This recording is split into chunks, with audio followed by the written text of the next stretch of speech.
नमस्कार. औरंगजेब फॅन क्लबचे अध्यक्ष श्रीमान उद्धव ठाकरेंना आज अचानक हिंदुत्व आठवलं. तुम्हाला हवं तेव्हा हिंदुत्वाचा मुखवटा लावता आणि एरवी तो खुंटीवर टांगून ठेवता. तुष्टीकरण करत उलेमा बोर्डाच्या 17 मागण्या मान्य करताना कुठं गेलं होतं तुमचं हिंदुत्व? पाकिस्तानी झेंडे तुमच्या डोळ्यासमोर नाचवले गेले तेव्हा कुठं गेलं होतं तुमचं हिंदुत्व? वोट जिहाद करताना ते छत्रपती शिवाजी महाराजांच्या गड किल्ल्यांवर मशिदी उभारण्यापर्यंत घोषणा करताना कुठं गेलं होतं तुमचं हिंदुत्व?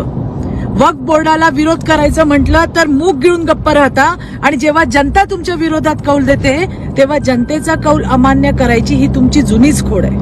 आता तर म्हणे तुम्हाला सूड घ्यायचाय. कोणाचं सूड घेणार आहात तुम्ही? जनतेचा. तुम्ही वारंवार गद्दार खंजीर सारखी भाषणं करत आणि रोज सकाळी माध्यमांवर तुमच्या भोंग्याला सोडणं हा जनतेवर उगवला जाणारा सूडच आहे उद्धवजी. बाकी विकास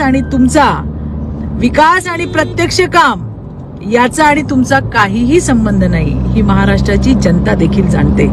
धन्यवाद. जय हिंद, जय महाराष्ट्र.